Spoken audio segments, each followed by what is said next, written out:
The Lian Li O11 Dynamic was a case we liked enough to keep around for housing one of our work PCs. The layout is non-standard, from the side intake vents to the placement of the power supply and the storage, but it works, and it works well. It may also be the only case we've ever tested with a completely sealed off glass front panel that still managed to perform actually well in testing. The O11 Air variant impressed us somewhat less, but improved substantially when the dust filtration was removed. Now, in 2019, Lian Li is introducing the O11 XL, a larger version of the original case, still bearing the Der Bauer badge for his initial work on the O11 series. Before that, this video is brought to you by NordVPN. NordVPN is what we use internally as our virtual private network solution. We use NordVPN for international travel to bypass firewalls and at home for data privacy, especially from snooping internet service providers. NordVPN helps secure and protect your network privacy and is currently offering 75% off of a 3-year plan with 1 month free. Claim the offer at nordvpn.com/gamersnexus and use code GamersNexus at checkout or click the link in the description below. The Lian Li O11 Dynamic is actually one of the cases we gave an award to maybe a year ago. It came out a little over a year ago. And it was a well-designed case. It performed well thermally, but it's also targeted towards liquid cooling. That said, because the whole spacing and the mounting positions for fan locations was so well placed with the Dynamic, it worked just as well with an air-cooled system. So what you end up with is a bit of an aquarium PC, except unlike a lot of the other aquarium PCs out there, you can still get good performance without needing to rely on liquid cooling to brute force it. So there's a radiator mount on the bottom, and there's bottom intake. It is positioned substantially off the ground, so it's over an inch off the ground, which we always like to see because, yes, it is about 1.25 inches off the ground, which we like to see because at that point, you've got enough access to clean air, cool air down there that they can pull it in, shoot it straight into the video card. So really good GPU cooling that way, almost always, universally. The side intake over there is also really good. You can remove these SSD mounts if you'd like, and we don't particularly recommend using these either way. So you remove those, and you end up with a bunch of positioning for 120mm fans, at which point you get intake that is in some ways imperfect, because obviously it's not a direct path to the CPU. It comes in, hits the glass, or gets pulled in by the pressure generated by the CPU cooler fan, and it comes out the back. There's a new 120 mount in the rear as well that helps out with this, so you can guide the air a bit more with a 120 rear exhaust fan. But ultimately, the O11 series cases, aside from the air, were designed for liquid cooling in terms of how they look, but that doesn't mean you can't do air cooling. In fact, they're quite good for air cooling. The O11 Air had some weaknesses, primarily with the dust filter, to the extent that the O11 Air was worse than the O11 Dynamic for air cooling up until you remove the dust filter in the front. And then it actually became really good. It was one of the best that we've ever tested once you removed that filter. But that was our main criticism. The O11 XL is bigger. It's got some changes versus the O11 Dynamic, some good and some not great executions of things. And we'll talk about all of that. But a big point here to talk about is our standardized test bench is really meant for the air cooling parts we used. So for standardized case testing, you need to use the same parts every single time. The downside is that we don't get a full representation of what this type of case is meant for, in that we're not doing an open loop build in it. So what you're getting here is a representation that gives you still good comparative data to see relative to other cases on the market. We have more than 230 rows of test data now. Relative to other cases on the market, you can see how this performs thermally, even though it's with an air setup. That will translate to cooling performance relative to the others with liquid. So that's what you get here. And separately, this case doesn't come with any fans, which exposes a few challenges in testing in that we typically base everything off of a stock set of fans. If it doesn't come with them, we have to supply a stock set of fans, and then you run into the challenge of overcooling it because we're supplying it. And so we ended up just setting a budget for how much we were willing to spend on the fans that we used for the stock configuration and ran that. So the O11 Dynamic made a good case, and we're going to look at the O11 XL. We'll go through Patrick's build notes, through the thermal data, and then talk conclusions. Because the O11's case design makes use of width as well as length, even the XL version doesn't seem large. It's only 18.5 inches long, 47 centimeters, which is shorter than the cases we use for our editing stations, about 21.5 inches or 55 centimeters for the PM01, and 23 inches or 58 centimeters for the Darkl Base Pro 900, for example. Fractal and Lian Li are some of the first companies to really take advantage of not including space for 5¼ inch drives anymore by cutting down the case length dramatically. In spite of this, it is a large case. It's about 11¼ inches or 29 centimeters wide, which includes space for the power supply and hard drives to be stored behind the motherboard compartment while leaving plenty of room for cables. Since the power supply isn't under the motherboard, there's also a massive amount of clearance on every side of the board for cable routing and radiators.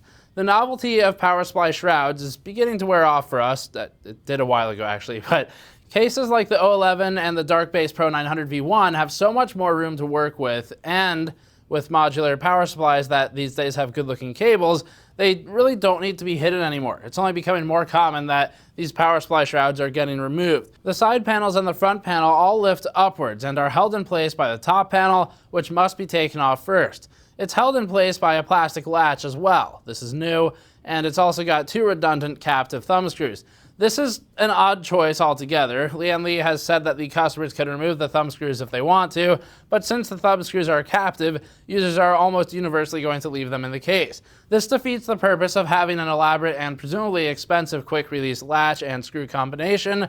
This combination of screws and toolless snaps is repeated on the bottom of the case, in the fan tray, and in the cable management bar, although the screws in both of these locations aren't captive and are also more necessary to keep the parts locked down. We like the idea of toolless snaps instead of screws where they can be used, but if we had to pick one for the XL, we'd say leave the tried and true screws and get rid of the snaps. One of the best things with this case, like the previous ones, is that Lian Li is able to avoid screws in the side panels by securing everything down via the top panel. In this instance, we like having the screws in the top panel because it assures some strength, and that plastic latch just doesn't really add any rigidity or extra durability. This is a good design that other case manufacturers could learn from in terms of eliminating screws from the side panels. It's secure while reducing mounting hardware, improving overall ease of use, and it cleans up the sides. The original O11 was limited to 120mm fans everywhere except for the top, which could fit 2 140s, and the back technically, which could fit an 80. The XL adds support for a further 2 optional 140mm fans on the bottom tray.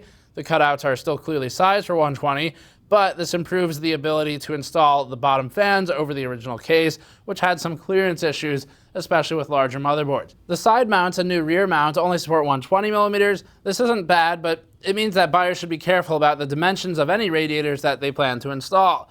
We also learned later that the side vent screw hole spacing doesn't accommodate all radiators, like the Phanteks line from EK, because the rails aren't continuous. They're spaced. Non-standard screw hole placement on radiators will require creativity to fit in this case, but almost all radiators do have standard hole spacing, at least for open loop cooling, and so they should fit. The side vent can fit 3 120 fans with some room to spare, and blanking plates are included for this gap for any unused fan mounts, turning them into SSD mounting points instead. These plates are held in with toolless plastic snaps. That said, we like leaving it open because it does actually breathe very well through that side vent. The plastic snaps on the blanking plates and the bottom fan tray are replaceable, and several extras are included in the parts kit. That's good because you'll need them. One of the snaps broke in half when we removed the bottom fan tray the second time. Be careful with these two in particular. The parts themselves aren't that fragile, but once they're screwed into the chassis, it's easy to lever the tabs back too far and break them permanently. Although technically this is something the user would do, we want to emphasize that it's very easy for the user to do. So there's a reason that Lian Li included the extras. It's because they expected this to happen. The ROG certified graphic on the glass panel is a poor investment on Lian Li's part. The target demographic for a serious looking case like the O11 XL that's being marketed based on Der Bauer's overclocking reputation and general Germanness probably isn't the same demographic that cares deeply about something called Republic of Gamers. That, and we already have no reason to think the ROG case certification is a compliment anyway, as you can see in several of our previous reviews. The hard drive sleds are solid metal with big to grab handles. Tolerances are tight because they're hot swappable, with plugs in the back that pass through to the motherboard and the power supply, so the sleds have to index precisely to connect. After years of putting together our case test system and then having to take it apart again because a SATA power cable slipped off, this is one premium case gimmick that we can get behind. We like this one. There are 2 hard drive cages and 3 slots. The empty slot is used for the power supply, or optionally, a hard drive cage or 2 can be removed to provide room for multiple power supplies. We have had a hard time imagining a system that would fit the O11 XL, but also benefit from more than 1 power supply, but the feature is still useful in that the location of the PSU and hard drive cages can be shuffled around. One thing we haven't mentioned so far is that, like the original O11 Dynamic, the O11 XL doesn't come with any fans. We think that's the right choice for these cases. If Lian Li wants to appeal to serious overclockers with a Der Bauer connection and focus on water cooling, any fans cheap enough to pack into a case's overall price are probably going to get replaced. From a review standpoint, this makes our job a little harder. We typically test with the fans that come with it, and then we also have a standardized fan test that we run additionally. Now that we've established that standardized fan test, we can run it and treat it as the baseline, which is what we did, but that also means that we're forced to do the 2 140mm bottom fans as intake because they won't fit in the sides, and then the 120 fan in the rear for exhaust. We figured this would be the best configuration for just 3 fans of those sizes. There are no front panel mounts, and the 140 fans won't mount anywhere else except the top of the case. We also ran tests with 4 120 Bora fans that Lian Li sent us with the original O11, first with 3 side intake, and then with the 4th added as a rear exhaust. These fans are rated for 1900 RPM and provide a lot more cooling than we typically run in a case test, but it's also the configuration that we would personally use, so we wanted to try it. But again, the biggest thing here is that because it doesn't come with fans, it's hard to do our standard testing where we mostly look at the fans that the case comes with. So you'll be buying fans, factor that into the price, and then we'll let you know through these charts how many you should buy and where you should probably place them. As always, we're starting the thermal testing with only this case series, and then we'll look at comparative numbers. This chart shows the various O11 cases, like the Air and the Dynamic. Average CPU temperature for the O11 XL was 53.8 degrees Celsius over ambient for our stock test, which is where we did the 140mm intake fans at the bottom and 120 at the rear. The test with the 3 120 fans, all side intake, resulted in a better temperature of 50.2 degrees over ambient, since the side fans move the air more directly through the top of the case and the CPU cooler than the bottom case fans can. This is especially true with the large GPU blocking them right in the middle. The 4th fan in the rear exhaust mount lowered temperature further down to 48.7 degrees Celsius delta T over ambient by directly pulling hot air away from the CPU cooler. The O11 Air without any filter, using the stock fans that came with it, performed best on this chart. Adding 3 extra fans to the O11 Air, but keeping the filter, was still worse than stock without the filter. And the original O11 Dynamic was tested with Bora fans only, resulting in a 49.2 degree value as compared to the XL's 50.2 degree value. The results are satisfyingly close between these two and show minimal change, if any at all. Compared to the rest of the chart, 53.8 degrees over ambient is approximately in the middle, on the same level as the NZXT H700i. The 3-fan test is more comparable to our old O11 results since they utilize the same type of fans, and 50.2 C delta T over ambient is just 1 degree higher than our original result. That's either down to margin of error or using the same 120mm fans to push the air through a larger case volume. The XL has an advantage over the original O11 in that it has a mount for a rear exhaust fan as well, hence the 4 fans this time rather than 3. 48.7 degrees Celsius over ambient is a little bit better than the 3 side intake fan result for the original O11, but the exhaust fan doesn't have the dramatic effect on CPU temperatures that it might in a configuration with fewer intake fans. The O11 XL gets representation through most of the chart. We've got a spot at the top and at the middle for these results. GPU torture thermals are next. GPU temperature in the torture testing averaged 46.7 degrees Celsius delta T over ambient and scored the same with invariance with the 3 faster side intake fans on the XL instead. That's good news for the side intake configuration since our baseline arrangement has 2 140 fans at the bottom pushing air straight into the GPU. Adding the 4th fan as exhaust didn't significantly improve temperatures either, which makes sense for the GPU, but at least having an exhaust fan biasing airflow towards the top of the case didn't hinder the performance. The O11 Dynamic with 3 side fans ran at 48.1 degrees, with the O11 XL at 46.9 degrees. We're within variance here, especially since these were tested over a year apart. Comparatively, the baseline DT of 46.7 degrees is excellent for the O11 XL, as it should be because of the bottom intake, and is comparable to the half X, or our old favorite, the RL06 by Silverstone. The fact that the 3-fan and 4-fan configurations perform the same, or even very slightly better for the 4 fans, is a credit to Lian Li. Yes, we added a lot of high-performance fans to the case for these tests, but it's still impressive that they can cool the GPU this well in a case with a glass front panel. This proves that the front doesn't have to be mesh. For those who want to make it glass, you can, but there should still be room to breathe elsewhere. The lack of a PSU shroud and the extra height of the XL means that GPU air coolers have tons of room to breathe. The blades of the GPU's cooler sit about 18 centimeters above the case floor, with it mounted in the top PCIe slot with no obstructions between. Blender is next. CPU temperature during the Blender CPU render was 36.8 degrees Celsius on average, a more competitive result than the torture number, tied with the Define S2.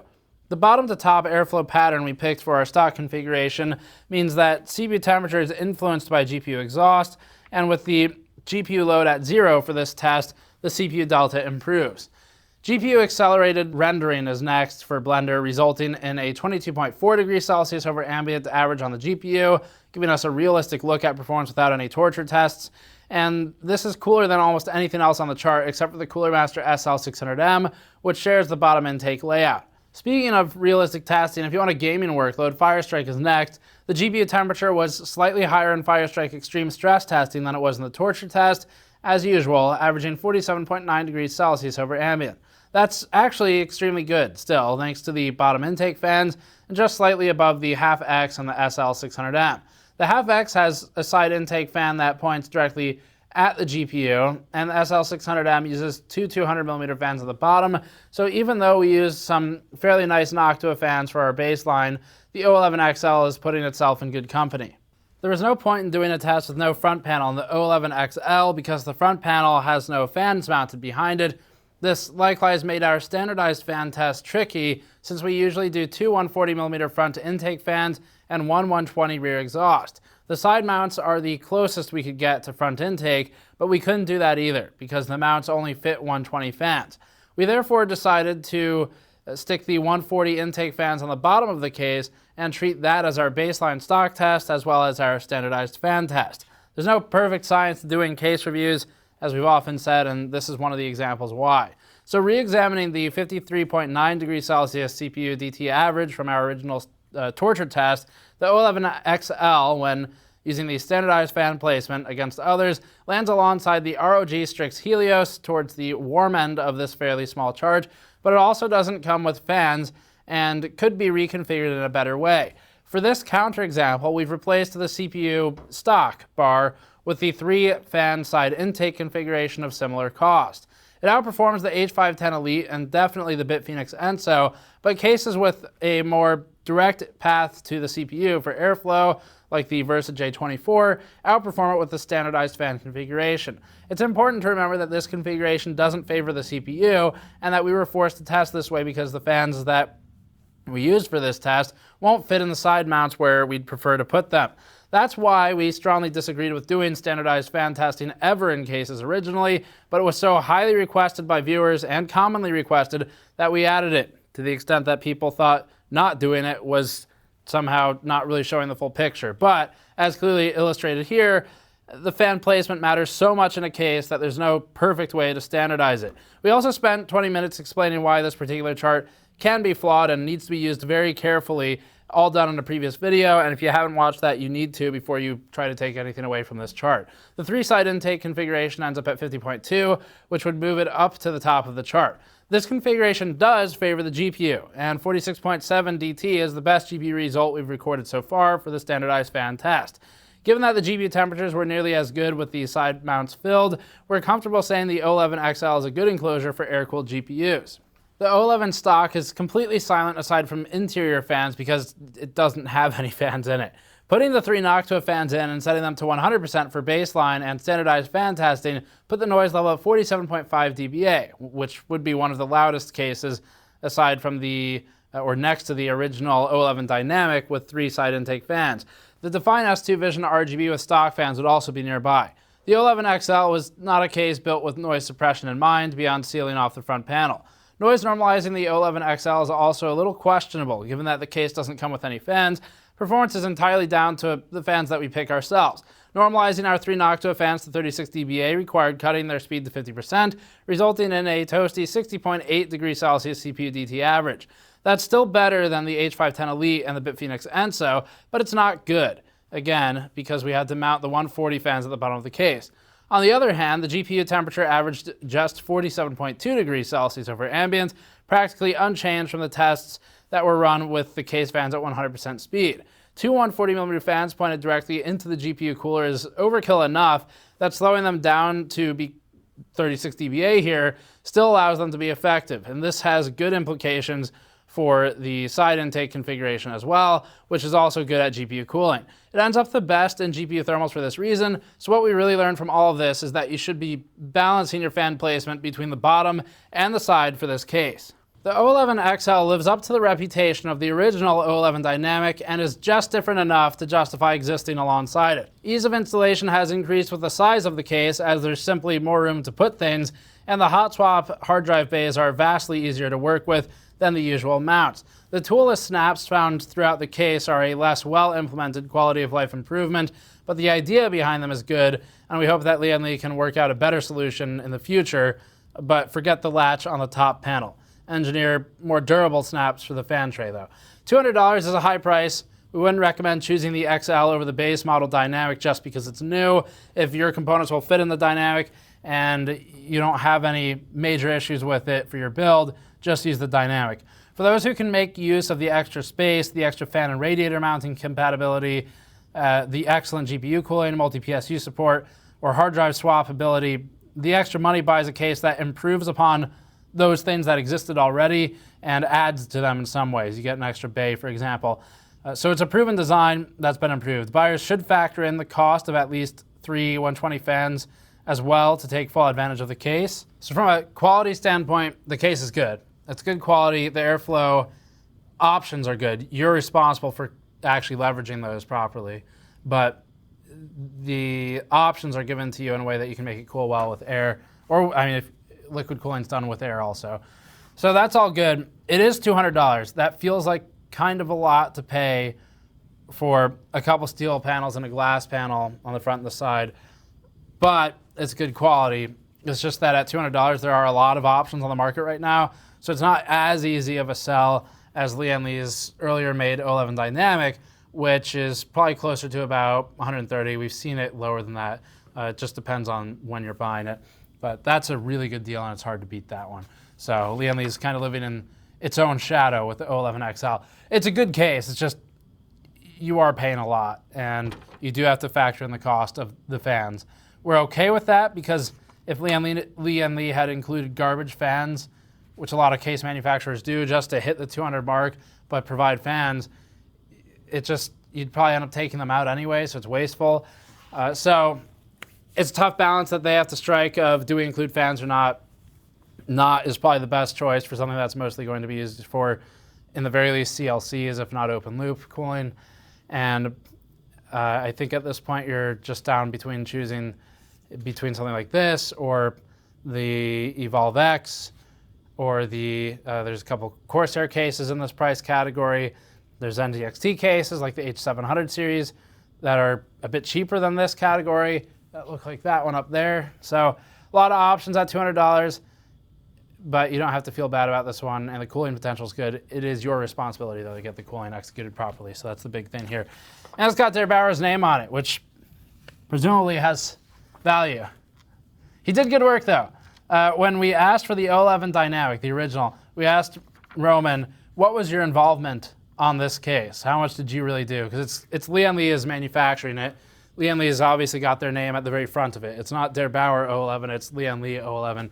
So how much did you do? And if I recall correctly, he said something like at least 80 or 90% of the work. So you are genuinely getting something that Roman more or less designed. And given Roman's engineering and function-focused approach to everything, he does say German engineered perfection, after all. You get the features you would expect from someone who is function-focused and engineering focused rather than design and looks focused. And that's something that we like. Our bias in reviewing cases is always towards function and always towards performance. That's just how it is.